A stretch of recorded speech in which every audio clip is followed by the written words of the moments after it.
Sorry about that. So in with admission, with interrogatories, you can either admit or deny, or you can say that you are without sufficient information to admit or deny. So,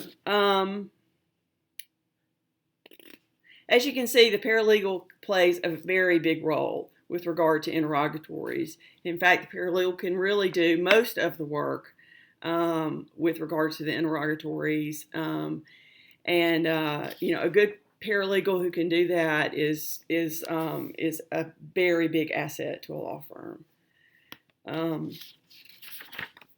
So let's talk about one more thing with regard to interrogatories. Let's talk about the ongoing duty to update your responses. So if you're serving interrogatories at the beginning of a case, what is your duty to update your responses as the case goes on? So Alabama has a rule in Alabama Rules of Civil Procedure, Rule 26.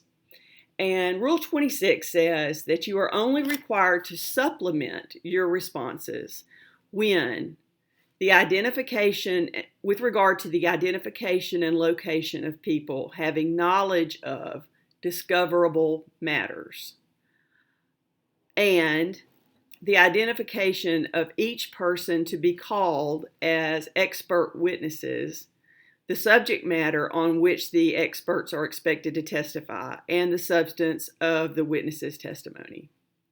So you can see that you're only required to supplement your responses with regard to the identification and location of those expert witnesses that are going to testify, and the identification and location of people who might have discoverable knowledge. There's also kind of a fraud exception to supplementing responses.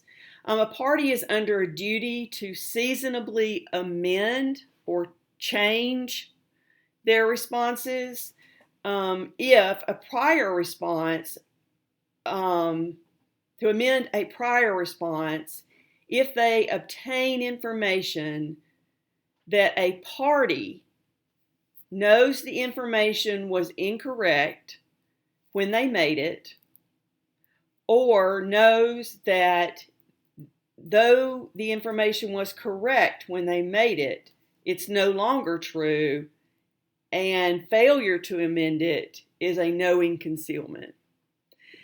So as a lawyer or a paralegal, if you know the information was incorrect when they made it, you have to make a change.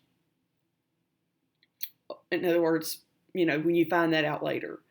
Or if later on, you know that even though it was correct when they made it, it's no longer true, and they're covering it up by not changing it. So those are the Alabama rules on supplementation of interrogatory responses. So interrogatory responses, except for labor costs, are basically free, and they're kind of your go-to discovery. So the next kind that we're going to talk about is depositions. Depositions are great. I mean, they are a great kind of discovery to use. A lot of people in just your run-of-the-mill divorce case do not use depositions because they don't need them. And the reason why is because they're costly. The court reporter costs money. Purchase of the transcript that what the court reporter takes down costs money. Just the time, the fees of the lawyers for the day cost money.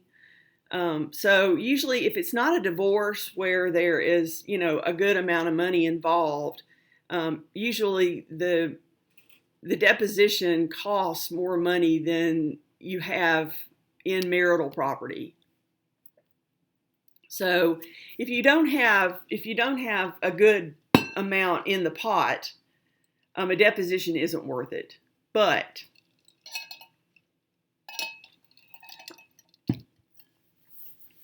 here's why depositions are great. Depositions are really great discovery methods for the same reason that having a witness on the witness stand is really great. At a deposition can be taken of a party or any potential witness in a case. It doesn't have to be just a party. It could also be an expert witness. It doesn't matter. And if the deponent is a party, you can just send them a notice of when and where and the location, and list any documents they should bring with them. But if it's not a party, then you need to use a subpoena. And a subpoena duces tecum, to have them bring whatever documents that you want the non-party to bring. At the deposition, you will actually put the deponent, the person who's going to give the testimony, you put them under oath. And you actually have an opportunity to question them, much like you would in the courtroom. And the beauty of a deposition is that it's dynamic. It's person to person. And the objections from their attorney are limited to just form of the question. It used to be in a deposition they could object. I object to this, I object to that. They can't do that anymore. They've taken away all objections in depositions except for objections to the form of the question, like that's a compound question, or object to like if it's privileged. Other than that, they just have to let it roll.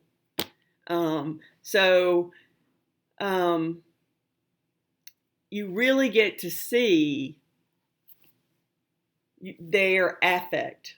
You get to see what kind of witness they're going to be. And you get to see, when you ask them a question, you can tell if there's anything else there. You can tell whether or not when you ask them a question, they give you an answer. Is that a dead-end street? Or if you can tell sometimes if there's something else there and you need to ask a follow-up question. And maybe, there's a trail there. So depositions are great because they are dynamic in quality. And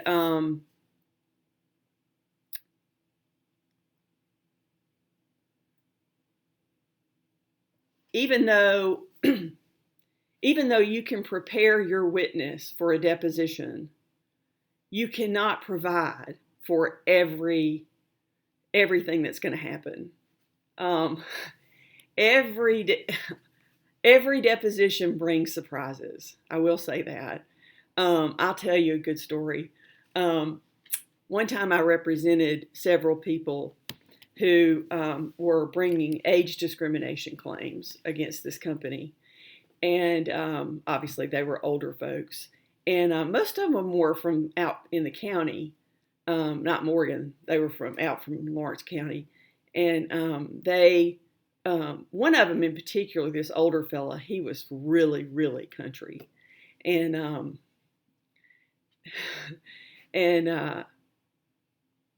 the law firm that was defending this company was this, downtown Birmingham law firm, this, big,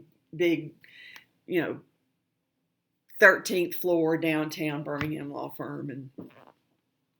And so we went down there. They wanted to depose our clients down there. And so we all went down there to Birmingham, and we sat down there in their fancy office. And so I remember when Bud was deposed, and I was defending him, and we sat there at that fancy table, and she was asking him about his education. And so she asked him if he graduated from high school, and he told her that he'd graduated from whatever, a high school. And she asked him if he had had any education after that. And he said that he said Bar College. And she said, excuse me? And he said, Bar College. Now, I knew that he was trying to tell her that he had graduated from the Fire College, which was a fireman's training school down in Tuscaloosa. And I knew about it because when I'd gone to law school in Tuscaloosa, I knew about it. I mean, I knew where it was, and I'd seen it, But I wasn't going to say. It was just so funny that I didn't want to say anything. I just wanted to wait for her to figure it out. So I just sat there, and so she said, I'm sorry, excuse me? And he was just so sweet. He didn't get upset or agitated or, he Bar College. She finally looked at me and she goes, I just don't understand. And he said, Bar College. And finally I said, I think, Mr. So-and-so, I think he's trying to tell you that he graduated from the Fire College. Oh. It was hilarious. And because he said, right. Like, duh. It was hilarious. She was like 22, and he is like 70. It was hilarious. So, I mean, you can prepare, and there's funny things that happen every time. You always tell your witness, don't jabber. Just answer the questions with short, complete answers, but just don't say any more than you have to. I mean, you don't want to just give them the kitchen sink. I mean, just tell them the answer to the question, then stop. And your witness always just ends up blah, blah, blah, blah, blah, blah, blah, blah, and so you never know what's going to happen. So,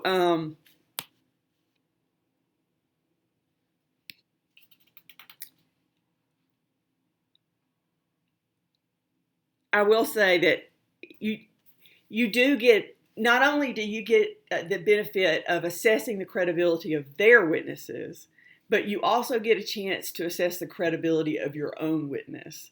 So you do your best to prepare your client, and then you get them in there and you see, can they do it? How are they going to be if this goes to trial? I mean, can they testify or not?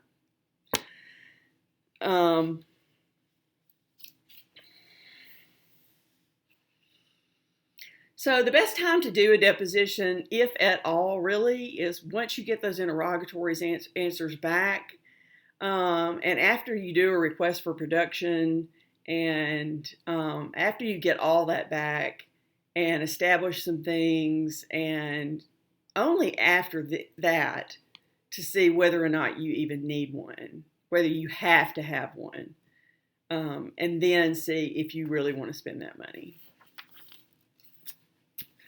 So let's talk about requests for production of documents. So a party serves a request for production of documents, and it details what is to be made available for their inspection. We say documents, but it could be just about anything, really. And the request for production will specify the time and the place and the manner of production. And then at that time, the requesting party will have the right to make copies of the documents. A party can also enter onto land or other property in the possession or control of the other side for purposes of inspection. in a divorce case, making liberal use of the production process, this can come into play when seeking financial information. Among other things, a spouse may be asked to produce pay stubs, canceled checks, credit cards, bank statements, receipts for purchases, loan payments. And most times, this would not mean going and inspecting them at a separate place, not in a divorce case. Most times, it would mean that they would just produce copies to you of check registers, just documents that they've gotten out of files at home, bank statements, that kind of thing, daycare payments.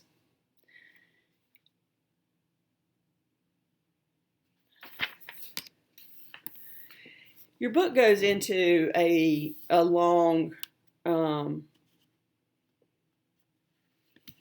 discussion of the issue of metadata. I'll let you read that. As you know, I'm not the most technologically advanced person in the world, and I've never had to deal with this in a family law case.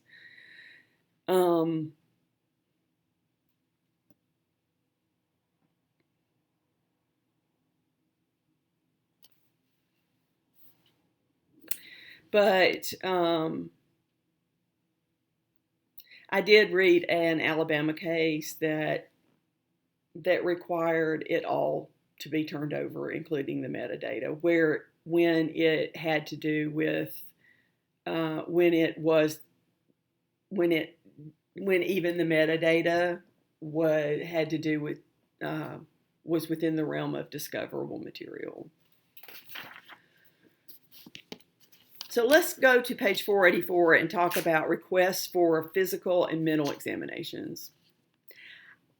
I actually, in all my years, and I've actually talked to Brian about this as well, have never had to do one of these.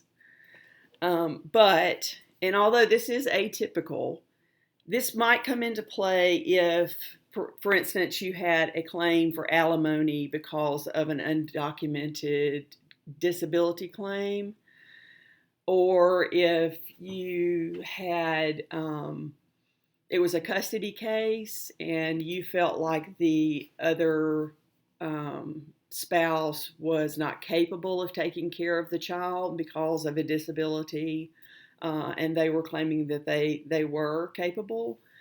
And perhaps then you would ask the court's permission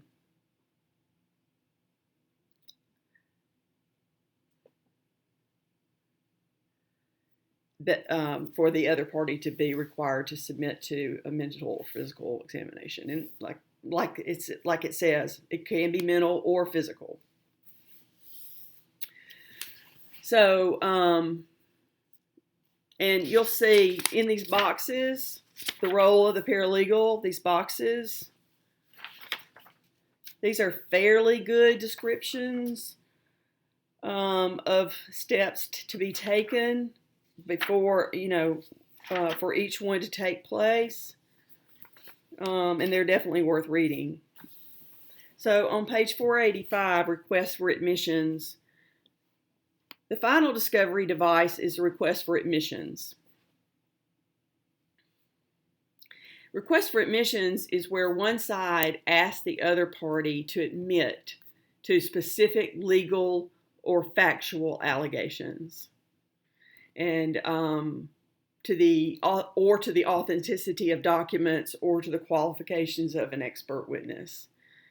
So, for example, the husband might be asked to admit to the fact that he takes certain medication, or that he had an affair, or that he's been twice married and divorced. And requests for admissions are used to simplify the issues for trial, so that if you have somebody who admits certain things, then obviously those issues are set aside and are not for trial because they're admitted. they don't need to be tried. In responding to a request for admission, a party can either admit or deny an allegation. They can state that he or she is without sufficient information to admit or deny, or object to the propriety of the request.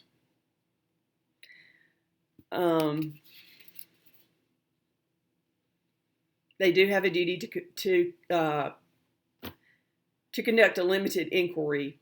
So it's not like a deposition where you go in and you just, give an answer off the top of your head. It's more like an interrogatory where you have a duty to conduct a limited search or inquiry before you answer. And you have 30 days to answer. Okay, so let's talk about limitations on discovery.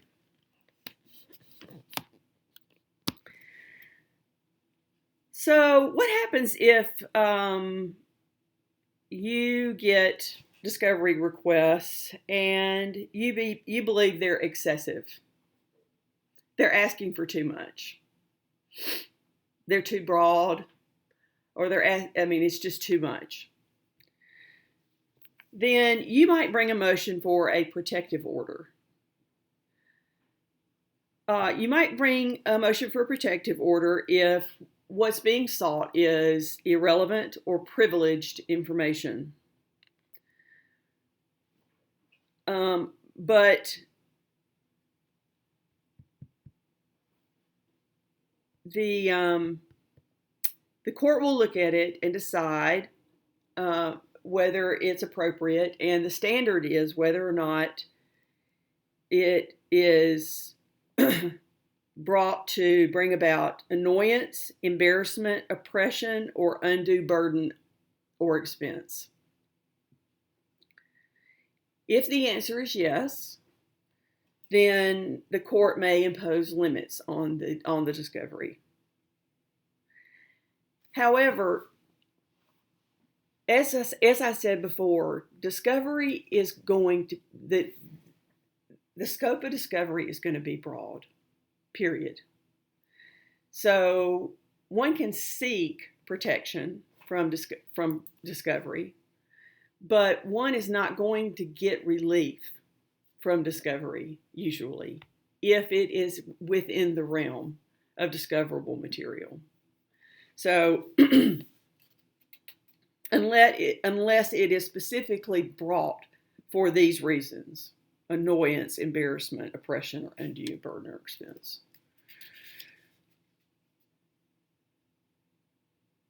If one is concerned about discovery, can file a motion to get a discovery conference. A discovery conference is a good place where you can sit down with the judge, the other party, and do a discovery timeline, a discovery plan, which clarifies the issues for discovery and the methods by which it will proceed. That's usually not done in state court. In federal court, that's the norm. But in state court, things are usually a lot more loosey-goosey, so that's not going to normally happen. Now, when your discovery is served, the other side is going to have a certain number of days to reply. And after those days are up, attorneys need to try to resolve that matter. If the answers are not filed in a timely manner, attorneys need to try to resolve that informally. In other words, if you don't get your answers into discovery in a timely manner, I think, as a matter of practice, that as a paralegal, you should know that on the calendar that those discovery answers are due, and you should go to your lawyer and say, in the so-and-so case, our answers are due today. And then in my practice, what I do is I wait. 2 weeks. And then if I don't get them in 2 weeks, then I pick up the phone and I call the other lawyer. I assume they're busy. I assume they've forgotten. I don't file something. I don't file for default judgment. I don't file a motion to compel. At that point I call the other lawyer. That to me is a matter of professionalism, and I think that's the best way to handle things. But as a paralegal, I think that it's going to be your job just to remind your attorney and let them know, okay, they're due here. And then at that point, okay, it's been 2 weeks. Okay. So, but if in my practice, then if I talk to that lawyer and they say, okay, well, I'm going to have them in by so-and-so date. If that date comes and goes and they're still not complying, and I think, if I feel like they're giving me the runaround, then at that point I might file a motion to compel. And a motion to compel is a motion that asks the court to order a response to the discovery. And it also gives the court the opportunity to impose the costs of bringing the motion on the non-complying party. When the motion is allowed, the non-complying party is then under the court order to respond according to the terms and conditions set out by the court. Thereafter, the failure to respond will subject the party to sanctions by the court. So pretty much after that, usually the court will just say, you need to answer discovery. But if they don't after that, then things can escalate.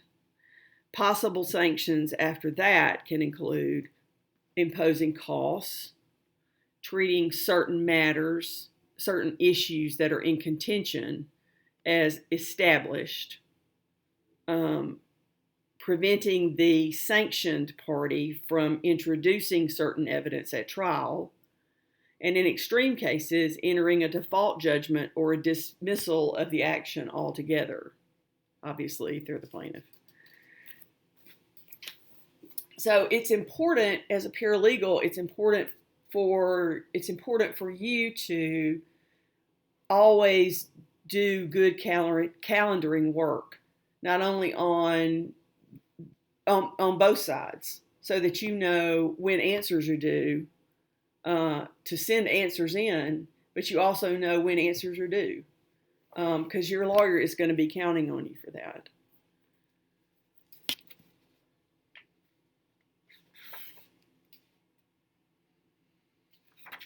Okay, so let's talk about the middle phase, moving towards resolution or trial.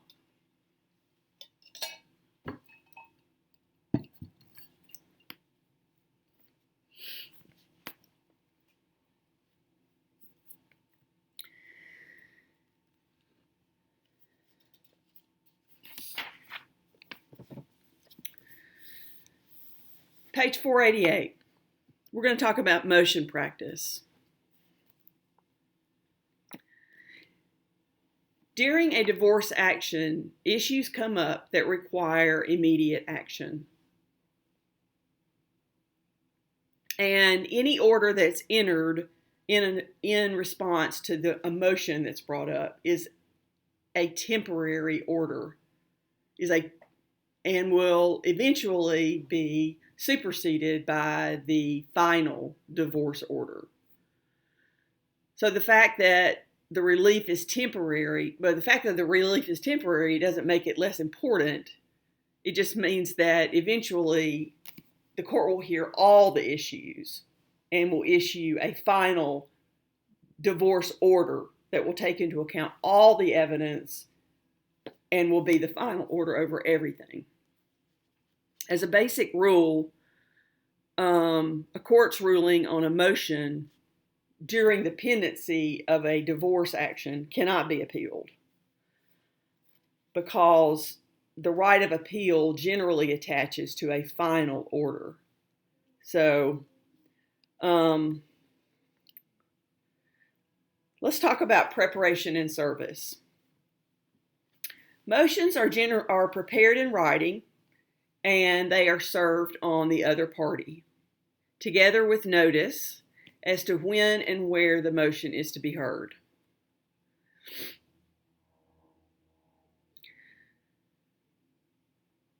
Most commonly, service is made by the attorney for the moving party, either in hand or by mail. That has really been superseded by electronic filing. Once the original action has been filed, you can file electronically through AliFile now, and it will automatically email service out to all parties through their attorney, so they'll know. And then the judge will follow up with an order saying when it will be heard and at what time, so you don't have to do that.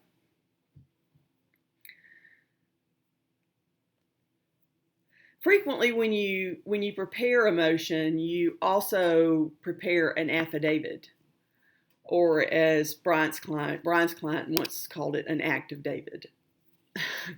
And an affidavit is basically it's testimony reduced to writing. You have a client come in, and you meet with them, and you reduce their testimony to a written statement, and then they sign it under oath. And so then you attach that written statement to your motion, and it then acts as supporting testimony for your motion. And then also a motion can be accompanied by a legal memorandum. So in one case, a motion can be supported not only by sworn testimony in the form of an affidavit, but also legal reasoning in the form of a memorandum. If a party might be harmed if he or she gives the other side advance notice of the motion and hearing date, they can ask for what's called ex parte relief. Ex parte is a Latin term meaning from a side, meaning like from a side, as in like one side. So you're asking the court to hear just from your side without giving the other side notice and a chance to be heard. As you can imagine, courts do not like to do this. It has to be extraordinary circumstances to get courts to do this. And you have to show that if the other side was to be heard, that you would be harmed. So in cases, it would have to be in cases like where a father is threatening to take the children out of the country, and the mother wants to get a court order prohibiting from doing this. Or, like we've talked about before, cases of domestic violence, where you're trying to get like a temporary restraining order. But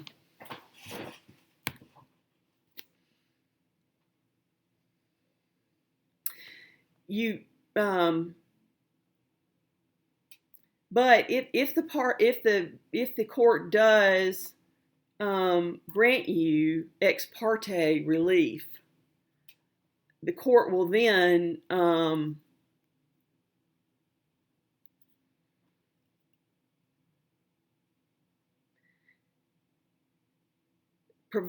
usually provide notice, and the other side the court will then provide notice to the other side and set a hearing date afterwards, after the ex parte order, and have a full hearing afterwards.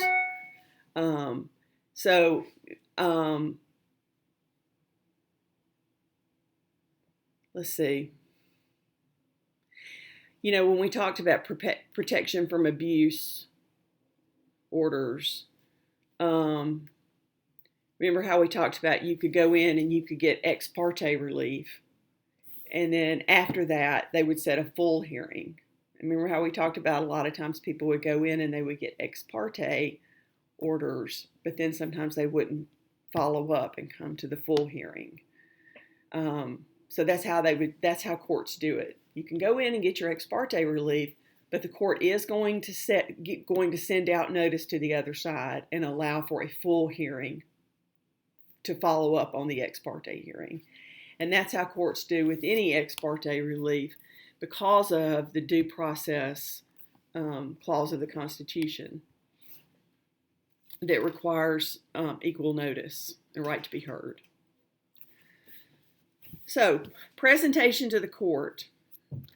In some states, hearing on a motion is conducted like a mini trial with the rules of evidence and, taking the stand and, swearing to tell the truth and, very formal-like.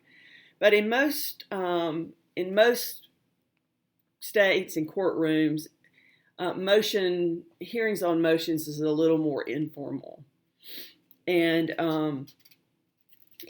with some motions, smaller motions, sometimes there's not a hearing at all. Sometimes you file a motion and the judge considers it and then rules. If it's more complex, if the judge thinks that he or she could benefit from testimony, then the judge will set it for a hearing, give notice to all parties, and then allow everybody to come in at that given date and time. And then when everybody comes in, the judge will,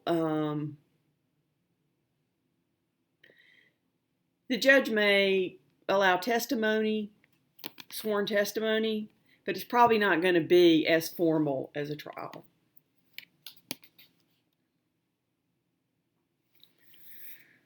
So on the bottom of page 489, it talks a little bit about mediation of motions. That doesn't happen in Alabama. So let's talk about on the bottom of 490 specific divorce motions. So some motions are general motions, and you would see those motions in just about any old divorce case, no matter who's involved or what their story is. And those are the kind of motions that the book talks about. But some motions can be as specific as your case. I think it's funny in here in this paragraph, motion to prevent wife from altering daughter's hair without the husband's prior consent. And that sounds funny, but you know what? They can be that specific or more. I was reading an article this week in the New Yorker about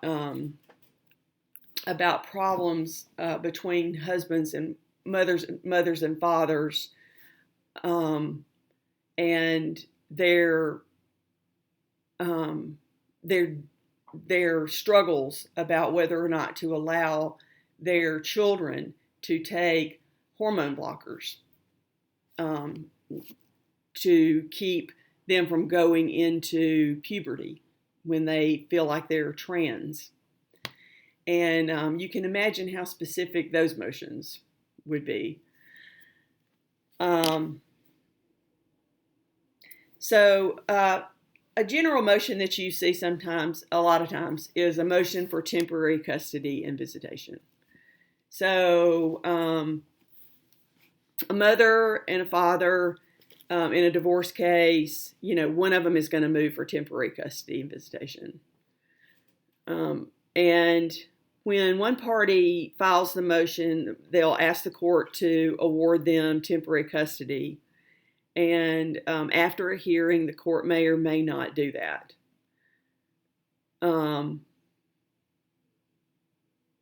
then, of course, after the divorce, there'll be an order that will finalize custody and visitation, and that will supersede any temporary order that was entered during the pendency of the divorce.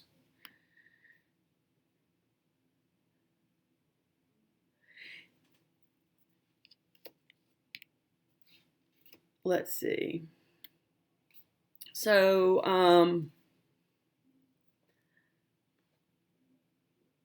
a motion for the appointment of an investigator or evaluator. Generally in Alabama, what we're talking about here is a motion for guardian ad litem. And I know you've heard me talk about guardians ad litem. I do a lot of this work, and it's where custody is contested. A party might ask to have a third party come in and do an evaluation and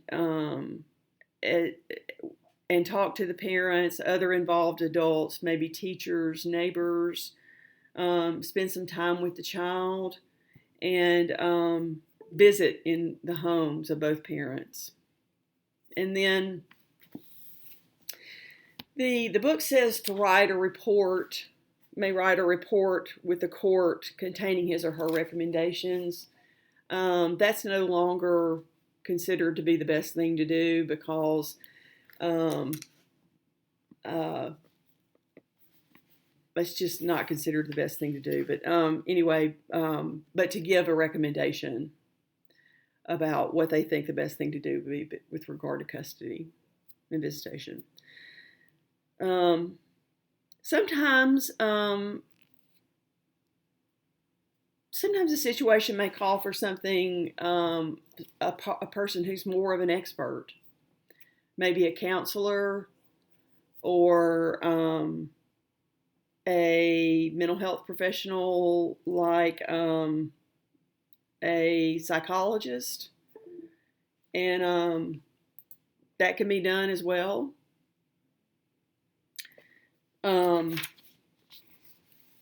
Another motion is a motion for temporary support. That can happen. All states allow interim awards of child support, and some allow interim awards of spousal support. So that may be a motion that you'll see. Also, another motion is if one of the parties find themselves unable to pay or maintain payments to their attorney, or maintain payments for the costs of litigation, they can ask the court to award them those costs in the divorce. They can ask for it in the interim as a motion.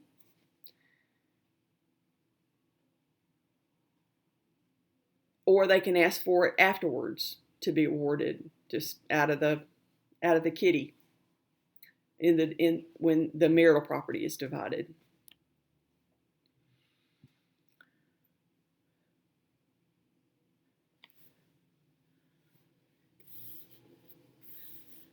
A lot of times, spouses will be concerned about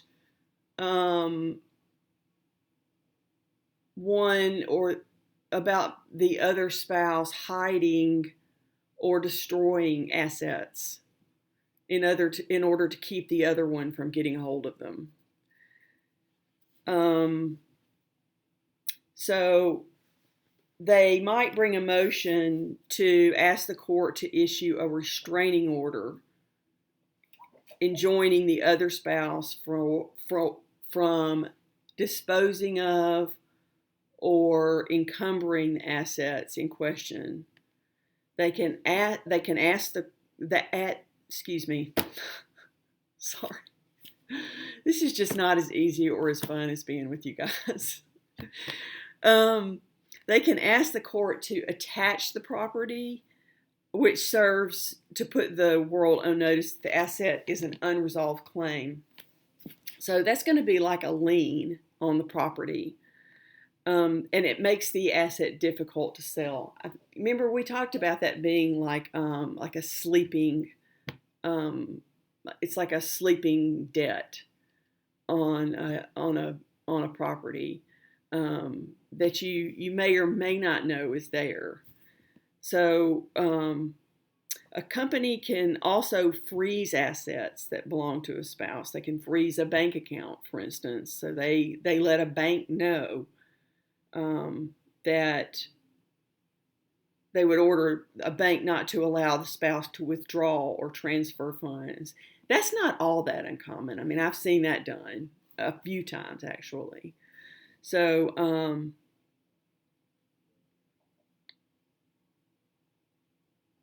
that's a motion that could be made as well. And then, of course, we've talked about a motion for protection from abuse.